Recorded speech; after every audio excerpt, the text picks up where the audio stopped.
Why, hello everybody, Spencer here, also known as Screen Speak, and in today's video, this is my The Wild Robot spoiler review.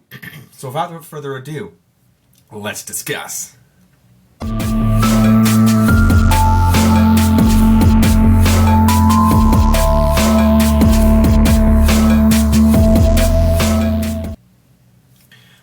Okay, so my goodness, got my notes pulled up here, got Wild Robot pulled up back there, and I want to kick things off here. So I did a little, some housekeeping here. I have a vlog. Be sure to click the card right up there. It was a little bit chaotic because I went and saw this with my friends, and I got their got their permission beforehand. I asked them would they like to be in a vlog, and we did this out of the theater sort of reaction, and I want to get their thoughts on it. So what I did was we all got in the car afterwards, and it was very dark. So there's a lot of talking in our thoughts. So I actually haven't. I still have the video I need to put together. But I got ready for tonight. I got ready, and I had to sit down and give you my thoughts because things are just going through my brain, and I couldn't wait till the next day. So I'm literally sitting here, timestamped 9:50 at night p.m. making this review because I had to get this out. It's not uploaded yet. It'll be, this video is always a week after, but I had to sit down and record my thoughts before I slept and was like, well, what was I gonna say? So I'm doing this now because I have nothing else to do at night. So before I go to sleep, to get this out to you. Like I said, I saw this with my friends. It was a great group of friends, and I really don't know. I'm sorry. I'm just always thinking about things and always contemplating, and this movie just gave me a lot all at once, and I'm like, man. So before I just keep rambling, let's go over to the score, because the score is one that I keep thinking about, by Chris Bowers. And by the way, the song "Kiss the Sky" by who did it? I'm gonna actually look this up. Kiss the Sky. I believe it was like Marion something. Maren Morris. So that's the name of it. I've listened to it on end before the movie. I listened to it a couple days before the movie came out, and I was like, oh, Maren Morris. I asked my Echo Dot to play it, and I was like, oh, okay. So Maren Morris. But the soundtrack by Chris Bowers is phenomenal, and it's a great soundtrack. I need to keep listening to it to actually, because this film is great. It was one of my favorite Pixar films, to just say that right now. Like, I need to rewatch Puss in Boots: The Last Wish and then this. Like, both of them have great animation. But the score with this, I love the score from Puss in Boots: The Last Wish. Like, I'm comparing those on, like, animations and story levels. But what this did is, like, Chris Bowers with Secret Invasion theme, I like the Secret Invasion theme, but the show overall is terrible. So when I watch something that I don't really like, and then I hear a soundtrack that I do really like within that, it really disappoints me. Like, I hadn't even heard of Chris Bowers. Chris Bowers even did that Bob Marley movie that came out earlier this year in February. But it was a lot of Bob Marley music, so I really didn't know how to associate myself to the composer with that movie. But this, on the other hand, it's such a great score in this film, to like itself, with the specific scenes you're talking about. If it's like emotional scenes, or if it's action scenes, or if they're tense, just everything really works. And with that said, I just liked it all around, and I could listen to the soundtrack any day of the week. So I like that a lot. Going forward with that, the animation, like I said, is stellar. It's like you're watching this thinking, is this from DreamWorks, or what studio is this from? Because it could almost be a Studio Ghibli movie. It's that gorgeous. And I'm watching this going, I'm almost about to cry from this animation, because I watched the trailer, and that What a Wonderful World song almost made me cry.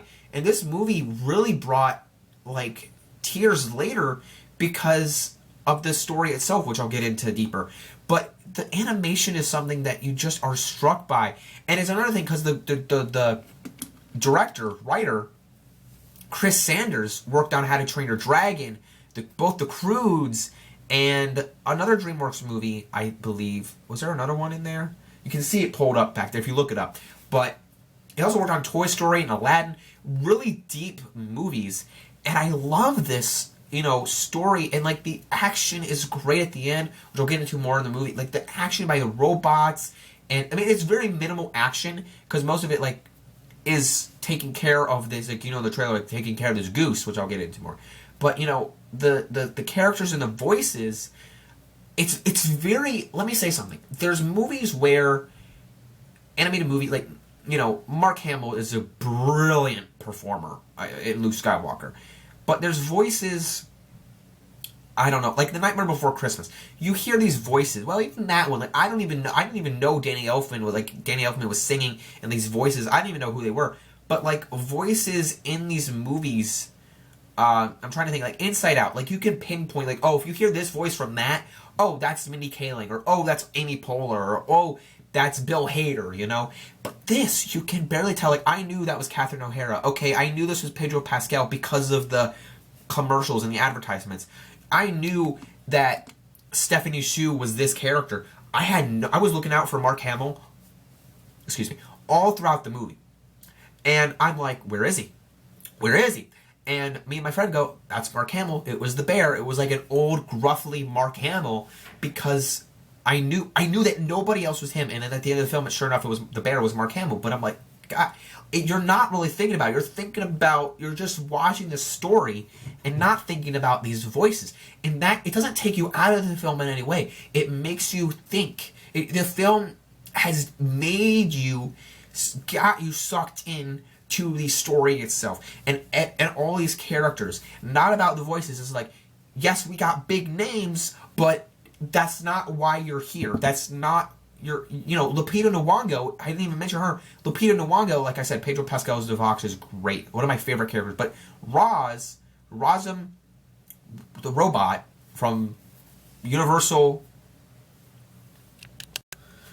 this robot from Universal Dynamics, it like you don't even know it's Lupita Nyong'o. Like it is Lupita Nyong'o, and everybody knows that. Like if you're a child, you probably don't know. But going into this, like, it's Lupita Nyong'o, the voice actress, but you can barely tell because it's robotic. Same thing with Stephanie Hsu. I knew it was her. I could tell in my head, but it's robotic. And it's like, this is so good what they do with this. And it doesn't feel techno. Like, it doesn't feel like they're using AI voices or anything like that. It really feels like their voice, but, like, in a robotic sense. It feels like, Nebula, how Nebula does that, like, little robotic voice. Exactly like that, parallel to that. But it's so good. And like I said, the story is so deep that this is a kids, family-friendly movie. But at its core, it's a lot like... There's a lot of movies that this is, coming out of. Like, this is mixed into WALL-E, Iron Giant, Big Hero 6 with the lovable robot, Lion King with the Circle of Life. And I'm sure there's a couple other ones. But those are the ones that I thought of. And I'm sure, I thought there's another one that on the car ride back somebody did mention. But those are the four I'm going off of. Iron Giant, WALL-E, Big Hero 6 with the lovable robot, and The Lion King. Lion King with the animals. This is the circle of life. Things happen. Animals are eating other animals. Things happen. Life evolves. But when the robot crash lands, something goes wrong, and by accidentally killing these goose's parents, the robot takes care of the goose. It's so deep, and the fact that the robot Roz communicates with all these animals in this way, and like the animals are scared of the robot, like because it's a new thing, a lot like the Croods too. The Croods are these humans, and then they meet this guy. Like, they don't want anything new to happen, anything bad to happen. So these animals realize that, oh, there's this new being. It's scary. And the fox is like, what are you doing? The fox just kind of helps out the robot. Like, what are you doing with the creature, with the baby? Like, that's not what you're supposed to do. Like, oh, I'm an expert. Let me help you. Later enough, funny enough, it's like, the fox isn't really a goose expert. But, and that's what's something else. The humor really works in this movie, even though it's deep and impactful. And that's what I love. I gotta rewatch, maybe tomorrow. That's the movie I want to rewatch. I'm gonna rewatch Puss in Boots: The Last Wish tomorrow. Because it's so good, it needs a rewatch. But that's this thing I was not expecting in the Puss in Boots: The Last Wish. I was like, okay, yeah, Puss in Boots, like another one, yay. But it really blew me away. And another thing with this movie is like when the trailer came out, I was like, oh, the wild robot? I don't know what that is. But the trailer blew me away, almost made me cry before Kung Fu Panda 4. And it's one of those movies like, oh, like this is a kid's movie, but it's bringing a lot of adult information at you, parenting, the circle of life, death, like how you just eat things. Not how you eat, but, you know, creatures die because if you're eating something, it's probably an animal. So things like that, oh man, it's so deep. And these character relationships, these character arcs, in particular the fox, like Pedro Pascal's character. Oh man. And let me say something. I was really excited to see Stephanie Sue's character, you know. What was it? What was it again? Vantra. I think it was Vantra. And I'm like, she's got to go. She's got to go. I love the actress, but her character's got to go. By the way, I watched Abominable last night before seeing this movie, which is another DreamWorks movie. The villain of that was like all out of the blue, and I'm like, whoa! So this kind of parallels to that, kind of parallels to Abominable in a little way, like the lovable creature. But I was kind of saying that, but none of my friends were going to know what Abominable was. So it has that feel to it. It's like a lovable creature, not as furry, because Abominable is very furry. But I liked Abominable. I liked it a lot. I was glad I watched it. But this is stellar animation and stellar. And by the way, like not only Puss in Boots: The Last Wish, because you know there's a bear in that one, but with what I was gonna say about the animation is DreamWorks, you're kicking it. Like this is what you need to do. I'm sorry, but I'm gonna go on a little spiel. So Disney, I've said before, and many other people have, is stop doing these sequel things. But what you need to do is like Incredibles 3, I cannot wait for. But I thought DreamWorks was dead with after Puss in Boots 2 with doing Ruby Gillman Teenage Kraken. No. With Trolls 3. No. Then you get Megamind 2 streaming on Peacock with this dumb kitty animation, which it's not even like the first one, and they dump it on what? And then you get Kung Fu Panda 4, great one, after the last 3 trashes. And then you get this movie, and now you're getting Dogman. So I'm really like, keep it up a notch. Keep doing what you're doing. And after Dogman, I believe is Bad Guys 2. Like the Bad Guys. And I believe Bad Guys was before Puss in Boots. So I'm like, okay, they had a couple good ones. They had some good movies. You know, they've had some misses with like Shark Tale and things like that. But I'm like, what, like, I don't know. Like, after Puss in Boots, I wasn't expecting 3 bad movies in a row. So, I don't know. But keep doing what you're doing with this one. And I'm really excited. I really loved it a lot. Like I said. And a lot of great action with the whole fight with Vantra coming in at the end. Then the animals coming together to like, because Bright Bill was Kit Connor, by the way. Great actor from Heartstopper. And I'm liking Joe Locke and Agatha. But these Bright Bill return, like, because, you know, the Roz takes care of the goose, naming him Bright Bill as like a mom, and they have tense like mother parenting things. Oh, the relationship is so good, and it made me feel, because like from my life perspective, it feels like growing up, things like that, like growing up is another powerful message in this movie, and I'm like, wow. And then they have to leave, like the child leaving home.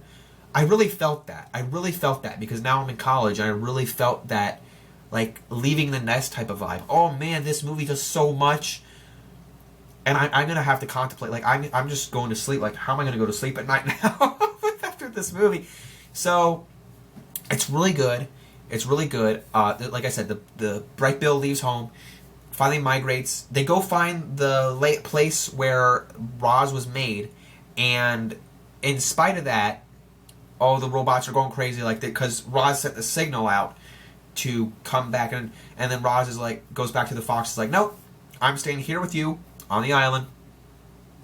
And the birds come back, and then the robots come and find Roz, and then all chaos ensues, where there's a big battle, there's guns shooting, trying to take down Roz, trying to take down the animals, and I love that the animals save the day, or there's the birds, and they're attacking the birds, and I loved just how the animals came together and formed a family with Roz, and I was like, this is so good. And this movie for me, like, let me tell you, this might be in my top 5 animated films. I don't know where it stands yet. Like, there's so many animated films to date that I don't know where this stands. Like, Lego Movie's so good too. Like, I love that when it came out. But this holds up. Like, I don't feel like anybody should forget this film. I know it just came out, but this will stick around for me. I'm gonna show this to my kids when I grow up and be like, this movie is so good. Watch it. But why do you like it so much, Dad? Be like, this is why. So it's just so good. And oh man, I'm loving this movie so much. Like I said, this is going to be my number 2 film of the year. This has kicked out Inside Out 2, and it's now being replaced at that spot. So it's taking right underneath Dune number 2. This is so good. And the finale of this movie is great. The way they wrap things up and tie it with a neat little bow. And, Roz is the wild robot. So what can you say? It doesn't get any better than that. There's just so much stuff I could say. I said enough. And I don't know. I don't really want to ramble. The score, the animation, the story, the characters, the voices. The voices aren't even, like I said, the voices aren't even, they sell you on the movie, but they don't like, oh my gosh, there's Mark Hamill, because Mark Hamill has like 5 or 10 or so minimal, he doesn't have a lot of voice lines.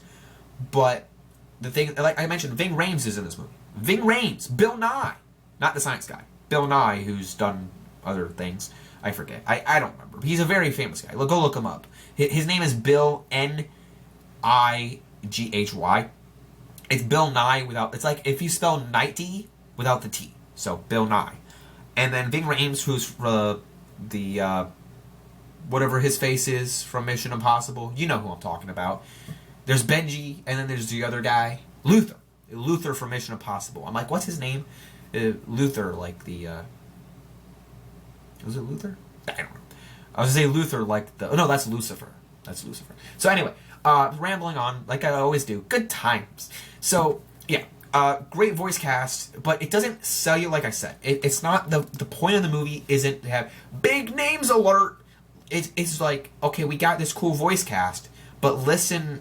Watch for our message. And, that should be any movie, like, Michelle Yeoh and Everything Everywhere All at Once, that's what I'm comparing this movie to. I'm not comparing the movie, but I mean, Stephanie Hsu, I can't stop thinking about that movie. It's like, Michelle Yeoh's there, Ke Huy Quan's there, well, he came back, but it's like, we shouldn't be doing these, like, big names, come see our movie, but kind of, but, it's like, Robert Downey Jr. is Tony Stark, and everybody's like, oh my gosh, Tony Stark, and they completely forget the message. So, I don't know. There's that for you. But anyway, great movie.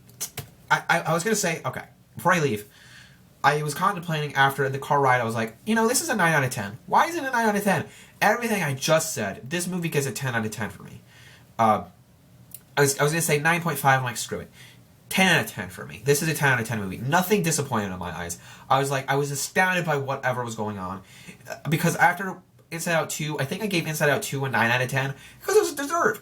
But I think after this movie, so much hit home to me. So much was, fell through. Not fell through. Everything came together after the trailer. I was like, yes, that hit home.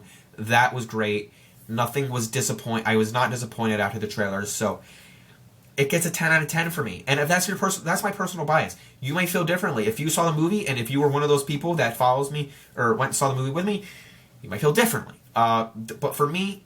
10 out of 10, 2 thumbs up.